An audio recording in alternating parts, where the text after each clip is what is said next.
Hello friends, तो आज आपके सामने हम जो वीडियो लेकर आए हैं ना, वो है फिजिक्स का खंड खा।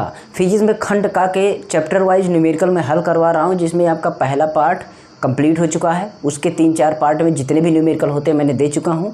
प्लेलिस्ट चेक करेंगे, मिल जाएगा। सेकंड पार्ट चल रहा है आपका, ठीक है। तो यहाँ पर हम इसमें भी आपका तरंग प्रकाशिकी का आज है। इसके पहले आपका किरण प्रकाश मतलब आपका वो ख़त्म हो गया है, ठीक है। अब तरंग प्रकाशिकी में आज का मतलब पार्ट 1 है। पार्ट 1 में आपको जो न्यूमेरिकल हम देंगे वो भी इंपॉर्टेंट न्यूमेरिकल रहेंगे। इस तरीके से इसमें भी जो 2-4 पार्ट बनेंगे वो बनेंगे।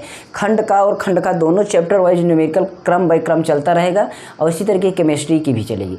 साथ ही साथ केमिस्ट्री बेसिक से भी मैं हल करवा रहा हूँ, मतलब बता रहा हूँ, जो कि आपको अवरसारी तत्वों को समझना, मतलब पूरा बेसिक जो केमिस्ट्री होती है वो हम प्लेलिस्ट बनाए हैं, एक बार चेक कर लेना। अभी 2 पार्ट उसमें पढ़े हैं, तीसरा पार्ट पढ़ने वाला है। अगर आप लेट देख रहे हैं तो पढ़ चुका है, तो प्लेलिस्ट अपने हिसाब से चेक कर लीजिए। क्वेश्चन यहाँ पर हम लगाएंगे, उसका सॉल्यूशन भी यहाँ पर देंगे, ठीक है। My second channel master G mobile tech channel, उसको भी आप विजिट कर सकते हैं। आपको उसकी लिंक नीचे डिस्क्रिप्शन मिलेगी, नहीं लास्ट में इंड स्क्रीन में मिल जाएगी। सब्सक्राइब कर देना, वहाँ पर मोबाइल कंप्यूटर टेक वीडियो डालते हैं। इस पर पहले इसी चैनल पर हम टेक्नोलॉजी वीडियो डालते थे, लेकिन अब उसको मैंने उसको कन्वर्ट कर दिया उस पर, ठीक है। तो चलिए स्टार्ट करते हैं। देखिए पहला क्वेश्चन आपके सामने, मैं बुक्स पढ़ता हूँ। निर्वात में किसी प्रकाश की तरंगदैर्घ्य 64 एंगस्ट्रॉम है और जल में इसकी तरंगदैर्घ्य की गणना कीजिए। जल का निरपेक्ष अपवर्तनांक 4/3 है। निरपेक्ष अपवर्तनांक जो है ना वो दिया गया है 4/3। उसके साथ साथ आपका इसका तरंगदैर्घ्य भी दिया गया है। और तरंगदैर्घ्य के दिया गया है, तो जल में मतलब तरंगदैर्घ्य जो दिया गया वो निर्वात में दिया गया है। हमें ज्ञात किस में करना है? जल में ज्ञात करना है, ठीक है। और अपवर्तनांक उसको हम लिखना चाहें तो अपवर्तनांक जो है हमारा कितना है, अपवर्तनांक हमारा कितना है उसको देखते हैं। वायु में कितना है आपका, इतने एंगस्ट्रॉम पर ये इतना तरंगदैर्घ्य है। और अपवर्तनांक हमारा कितना है, ठीक है। अपवर्तनांक को n बोलते हैं, वो हमारा 4/3 है। कितना है? 4/3 है, ठीक है। और हमारा अगला एंगस्ट्रॉम याद कर मतलब निकालना है, हमें जल वाला निकालना है। किसका वाला? जल वाला। लैम्डा है, ठीक है। लैम्डा एयर मतलब वायु का हमारा दिया गया है निर्वात। और उसके बाद जल का हमारा निकालना है। तो अब हम सोचते हैं इसको कैसे लगाएंगे। देखिए दिमाग हम अपने दिमाग को समझेंगे कि यार इसमें करें क्या, कि हमारा ये अपवर्तनांक यहाँ पर दिया गया है। तो अपवर्तनांक जो दिया गया, कभी भी जो हमारा अपवर्तनांक दिया रहता है, जो तरंगदैर्घ्य है, ठीक है। ध्यान दीजिए कि जल में प्रकाश की तरंगदैर्घ्य ज्ञात करना है, जल में प्रकाश की तरंगदैर्घ्य ज्ञात करना है। तब हम क्या करेंगे, लैम्डा बराबर, ठीक है। सबसे पहला जो तरंगदैर्घ्य है मतलब लैम्डा जो वायु का है उसको ऊपर लिखें। और जो अपवर्तनांक है मतलब n, इसको n बोलते, ये नीचे रहेगा। ध्यान दीजिए वायु का अपवर्तनांक हमारा 6400 और n जो है हमारा कितना है 4/3। 4/3 है, 4 का बटा में है, तो जो नीचे बटा होता है ऊपर जाता है। कभी भी बटा का बटा रहे मतलब 2 भिन्न आपस में रहे, तो ऊपर वाले भिन्न में जो अंश रहता है उसके सीध पर उसका हर चला जाता है, दूसरे वाले भिन्न का जो हर में रहता है उसके सीध पर अंश चला जाता है। तो यहाँ पर ये अंश में है तो इसके सीध पर ये हर चला जाएगा। मतलब सीधी बात 6400 × 3 और बटा 4। 4 से काटते हैं कम 4, 4 6 24, 0 0 आपका बच गया।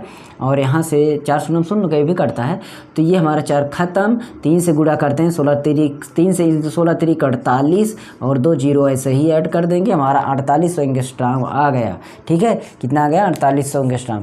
तो इस तरीके से हमें सवाल को लगाना है। हमें समझना है कि आखिर क्या क्या पूछा गया है, क्या क्या दिया गया है, ठीक है।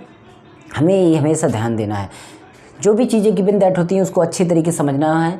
बाकी सूत्र हमें पकड़ना होता है कि आखिर कौन सा सूत्र लगाएं जो हमें ये चीज़ मिल जाए। अगले सवाल पर हम चलते हैं। और जो भी हमारे फ्रेंड्स और जो भी हमारे स्टूडेंट हों, जो भी कहने का मतलब देख रहे हैं व्यूअर्स, वो क्या करें, हमारे चैनल को सब्सक्राइब कर सकते हैं। यहाँ पर हम एकदम बेसिक जानकारी देते हैं, एडवांस जानकारी भी आपको मिलेगी। बाकी हम यहाँ पर क्या करें, बोर्ड पर डेरिवेशन बहुत बड़े आते नहीं हैं।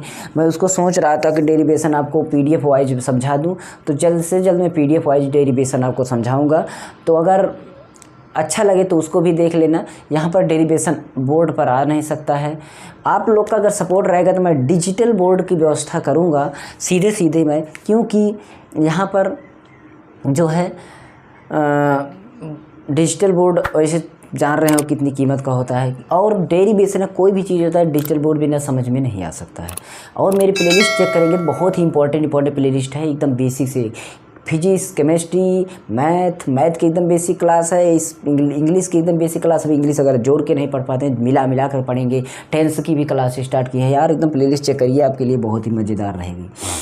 चलिए नेक्स्ट सवाल लगाते हैं। यहाँ पर देखिए आपका एक सवाल है आपका यहाँ पर कि समान आवृत्ति की दो तरंगों के आयाम 4:3 के अनुपात में हैं। व्यतिकरण के क्षेत्र में कंपनों के महत्तम एवं न्यूनतम आयामों का तथा तीव्रताओं का अनुपात ज्ञात कीजिए। यहाँ पर आपका न्यूनतम मतलब मिनिमम आयाम और तीव्रताओं का मतलब मैक्सिमम अनुपात, हमें दोनों तीव्रताओं का मिनिमम और मैक्सिमम दोनों, महत्तम और न्यूनतम दोनों आयाम का हमें अनुपात ज्ञात करना है। तो सबसे पहले जो चीज़ दिया गया है उसको हम लिख लेते हैं। तो हमें क्या चीज़ दिया गया है उसको हम देखते हैं। हमारा सवाल में देखते हैं तो आयामों का अनुपात दिया गया है। आयामों का अनुपात देखिए, आयामों का अनुपात दिया गया है। सवाल में आप ध्यान देते रहिएगा। आयामों का अनुपात हमारा कितना दिया गया है। आयाम को हम ए से डिनोट करते हैं, मतलब 2 आयाम है तो A1 + A2 अनुपात में है तो अनुपात में लिखिए। और इन दोनों का अनुपात जो है हमारा दिया गया कितना, 5:3। 5:3 मतलब पहला अनुपात 5 और दूसरा आयाम 3 है। ठीक है, इस तरीके से सवाल आपको इसमें दी गई है, मतलब ये हमारा दिया हुआ मान है। और महत्तम आयाम क्या होता है, महत्तम आयाम बराबर जिसको बोलते हैं, अगर हम आयाम को हम आई से डिनोट करते हैं, इसको मैक्स लिख सकते हैं। आई मैक्स मतलब महत्तम हो गया। तो महत्तम आयाम हमारा क्या होता है, A1 और प्लस A2 कर देते हैं तो हमारा महत्तम बन जाता है। A1 + A2 कर देते हैं तो हमारा महत्तम बन जाता है। ठीक है, इस तरीके से हमारा महत्तम कितना आ गया, ए हमारा 5 है + 3 है, दोनों को ऐड कर देते हैं तो 8 आ जाएगा। मतलब महत्तम आयाम हमारा ये है। और न्यूनतम आयाम कैसे होता है, न्यूनतम आयाम इसको हम आई मिनिमम बोल सकते हैं, आई मिनिमम बोल लेंगे। ठीक है, तो आई मिनिमम बराबर इसको करेंगे तो ये हमारा A1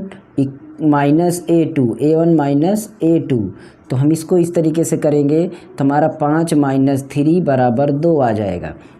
मिनिमम और मैक्सिमम दोनों अनुपात आपका आ गया। अब हमारा यहाँ पर जो सूत्र होता है तो आई मैक्स अपान आई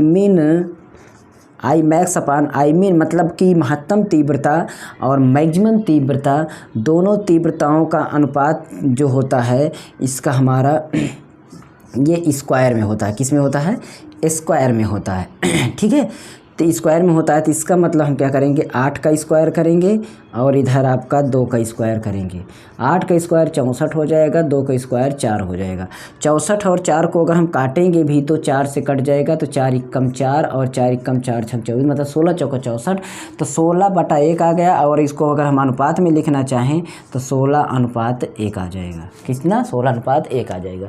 तो आप बात को समझ गए होंगे कि ऐसे ही हमें चीज़ों को लगाना है, ऐसे समझना है। मैक्सिमम और मिनिमम वाली सवाल इस तरीके से आप लगाएंगे। 2 सवाल आपके सामने हो गई। चलते हैं हम तीसरी सवाल पर चलते हैं। उससे पहले मैं इसे बीच में डिस्कशन आपके लिए करता रहता हूँ कि अगर आप इंग्लिश सीखना चाहते हैं एकदम बेसिक से, तो बेसिक से अगर आप सीखना चाहते हैं तो आपको मिल जाएगा हमारे चैनल के नीचे डिस्क्रिप्शन में, एकदम बेसिक से आपको मिलेगी, बहुत ही बेसिक से इंग्लिश मिलेगी जो कि आपको शब्दों को जोड़ करके पढ़ना सीख सकते हैं। ठीक है, तो आप क्या करिएगा, एकदम प्लेलिस्ट आप जरूर चेक करिए। देखिए अगली सवाल आपके सामने है, किसी मतलब 1 × 10⁻⁵ मीटर चौड़ाई वाली झिर्री पर, जो झिर्री है ना वो आपका कितना है, 1 दशमलव कितनी चौड़ाई के, 1 × 10⁻⁵ चौड़ाई की और 6000 एंगस्ट्रॉम तरंग दैर्घ्य का प्रकाश लंबवत पड़ रहा है। ठीक, विवर्तन प्रारूप केंद्रीय उत्कृष्ट की कोणीय चौड़ाई ज्ञात करना है, ये चीज़। तो हमें क्या करना है, इसमें जो भी सवाल में जो चीज़ें हैं पहले उसको लिख लेना है। चौड़ाई हमें लिखना है, जो डेप्थ हमारा कितना है, चौड़ाई हमारा कितना है, वो है आपका 1 × 10⁻⁵। ये किस में है, 1 × 10⁻⁵, ये किस में है आपका, ये मीटर में है। किस में है, मीटर में। एक बात ध्यान दीजिएगा, जो बच्चे बहुत जल्दी छोड़कर भागते हैं ना, आप समझिए सवाल को। ठीक है, तो इस तरीके से तो ये लेमडा हमारा तरंगदैर्घ्य कितना है, तो 6000 एंगस्ट्रॉम ये हो गया, लेमडा हमारा तरंगदैर्घ्य भी हो गया। अब इसको एंगस्ट्रॉम को चेंज करना चाहते हैं तो 6000 ही रहेगा, और एंगस्ट्रॉम का जो वैल्यू होगा हम उसको जानते हैं कि 10⁻10 मीटर में आप लिख सकते हैं। एंगस्ट्रॉम की वैल्यू हमारा 10⁻−10 होता है, ध्यान दीजिएगा। म्यू का मान आपका 10⁻−6 होता है। ये सब चीज़ें याद होनी चाहिए। मान जो होते हैं मैंने लिखवाया, वीडियो भी अलग बनाए, मतलब छोटी छोटी चीज़, सूत्र हम अलग से बनवाए हैं, मान जो होती हैं उसको भी लिखवाए हैं, सब लिखवाए हैं, प्लेलिस्ट चेक करो। तो यहाँ पर आपका ये हो गया, हमारा ये सारी चीज़ें मिल गई। और हमारा जो इसमें है कि उच्चिष्ट कोणीय चौड़ाई, उच्चिष्ट कोणीय चौड़ाई, तो आपका ये इसको होता है 2 थीटा, ये हमें निकालना है, ठीक है। अब हम इसको सवाल के हिसाब से देखते हैं। उच्चिष्ट कोणीय चौड़ाई मतलब 2 थीटा बराबर, उच्चिष्ट कोणीय चौड़ाई है, ये क्या है, उच्चिष्ट, ठीक है, उच्चिष्ट कोणीय चौड़ाई, कोणीय चौड़ाई, ठीक है, ये क्या है, उच्चिष्ट कोणीय चौड़ाई। अब ये 2 थीटा बराबर क्या होता है, 2 लैम्डा अपान डी, ठीक है। तो 2 लैम्डा अपान डी, 2 का 2 रहने दीजिए, लैम्डा का मान 6000 गुणा 10⁻10 अपान 1 गुणा 10⁻5। तो 10⁻5 में से 10 में से 5 घट गया, कटा नहीं हो, घट गया, मैंने वैसे काट के लिख दिया। तो इसमें बचा है -5 पावर, -5। अब नीचे कुछ भी नहीं बचा है। ये 3 घात है, ये कितनी घात है, ये 3 जीरो का मतलब आप इस तरीके से कर सकते हैं, 3 ये कर सकते हैं, 6 गुणा 10⁻3 ऐसे कर सकते हैं। तो 3 घात इसमें, 5 घात इसमें, ये 5 घात, ये 5 घात, तो 3 घात 5 घात में तो -2 घात बचेगी। तो यहाँ पर हम 6 और 2 का पावर 6 दूना 12 कर लेते हैं, और 10⁻2 कर लेते हैं, ठीक है। ये इतना हो गया। अब यहाँ पर हमें अगर करना है 0.2 इसको रेडियन में चेंज करेंगे तो हो जाएगा, किस में हो जाएगा, रेडियन में हो जाएगा, ठीक है।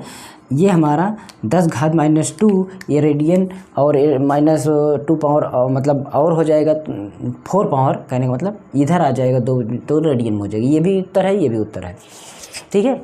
ये -4 होता है, तो इसको हम जैसे डिवाइड करेंगे तो हमारा हो जाएगा, ठीक है। तो ये सारी चीज़ें आपको समझते रहना है। बाकी आपको जो भी और बड़ी सवाल भी आपकी अगले पार्ट में आएगी, छोटी छोटी सवाल थी पार्ट 1 में, सेकंड पार्ट में आपको इससे बड़ी सवाल मिलेंगी। तो चलते हैं, मिलते हैं अगली वीडियो में, तब तक के लिए आप हमें दीजिए इजाज़त। और हमारे सेकंड चैनल को जरूर फॉलो करिए, यहाँ पर आपको स्क्रीन पर मिल जाएगा। और प्लेलिस्ट चेक करिए, इंग्लिश की एकदम बेसिक क्लास है, सभी चीज़ों की एकदम बेसिक क्लास है। ओके, मिलते हैं अगली वीडियो में, तब तक के लिए संतोष कुमार को दीजिए इजाज़त। बने रहिए मेरे टेक्नो प्लस HD चैनल पर और सपोर्ट करिए, प्लीज़ सभी लोग सपोर्ट करिए और कमेंट जरूर करिए। Okay, thanks for watching, good night.